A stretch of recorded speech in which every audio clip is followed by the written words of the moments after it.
বন্ধুরা, কথায় আছে রাখে আল্লাহ মারেকে। তো কেউ যদি কারো নষ্ট করতে চায় বা ক্ষতি করতে চায়, আল্লাহ যদি রক্ষা করে, তখন কিন্তু কোনো কিছুই তা বাধা হয়ে দাঁড়াতে পারে না। তো সালামের ক্ষতি কিন্তু করতে চেয়েছিল চেয়ারম্যান এবং তার ছেলে, সেই সাথে যুক্ত ছিল বন্ড, শান্ত এবং মিয়া। তারা কিন্তু একসাথে মিলে সালামকে অনেকটা আহত করে ফেলে রেখে আসে, যাতে সে একেবারে পরপারে চলে যায়। কিন্তু আল্লাহ তার হায়াত দিয়ে রেখেছে, তো সে কিন্তু কোনো না কোনোভাবে বেঁচে ফিরেছে।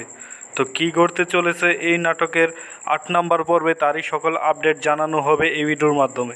তো হ্যালো বন্ধুরা, আসসালামু আলাইকুম। সবাই কেমন আছেন? আশা করি সবাই ভালো আছেন।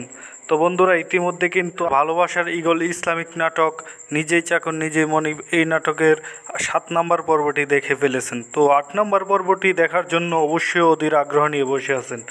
তো এই ভিডিওর মাধ্যমে জানানো হবে ৮ নম্বর পর্বটি কবে, কখন এবং কি করলে আপনারা সবার আগে দেখতে পারবেন।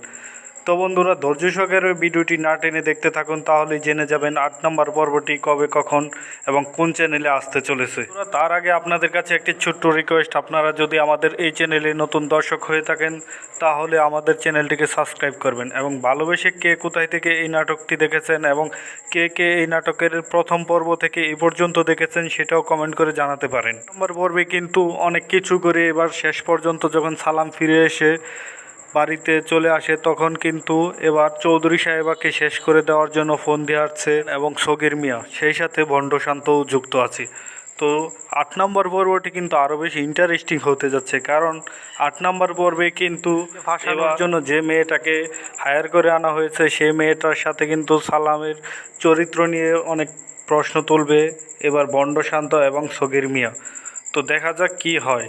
চৌধুরী সাহেবা কি তাদের কথা বিশ্বাস করে সালামকে অবিশ্বাস করবে, অথবা সালামকে বাড়ি থেকে একেবারে বের করে দেয় কিনা, সেটাও কিন্তু দেখতে পারবেন আপনারা এই নাটকের ৮ নম্বর পর্বে। কিন্তু আরও দেখতে পারবেন আগামী পর্বে, অর্থাৎ ৮ নম্বর পর্বে সালাম কি তার নিজের পরিচয় আর গোপন রেখে এবার তার মায়ের কাছে, অর্থাৎ চৌধুরী সাহেবের কাছে প্রকাশ করে দিবে কিনা, তাও কিন্তু ঘটতে চলেছে এই নাটকের ৮ নম্বর পর্বে। তবে উঠে পড়ে লেগেছে এবার চৌধুরী সাহেবাকে কি শেষ করে দেবে, নাকি সালামকে বাড়ি থেকে বের করে কৌশলে আবারও চৌধুরী সাহেবাকে প্রথম ভণ্ড শান্তের মতো বাড়ি থেকে বের করে দেবে, সেটাও কিন্তু দেখতে পারবেন এই নাটকের ৮ নম্বর পর্বে। তো বন্ধুরা, আর বেশি না দেরি করে জানিয়ে দিচ্ছি এই নাটকের ৮ নম্বর পর্বটি, অর্থাৎ আপনাদের ভালোবাসার কাঙ্ক্ষিত নাটক নিজে চাকর নিজেই মনিব, এই নাটকের ৮ নম্বর পর্বটি কবে আসতে চলেছে। এই নাটকের ৮ নম্বর পর্বটি কিন্তু দেখতে পারবেন আগামী শুক্রবার বিকাল ৩টা ৩০ মিনিটে ঈগল ইসলামিক নাটক ইউটিউব চ্যানেলে। তো বন্ধুরা, আশা করি বুঝতে পেরেছেন। তো আজকের মতো এখানেই বিদায় নিচ্ছি। আল্লাহ হাফেজ, দেখা হবে পরবর্তী পর্বে।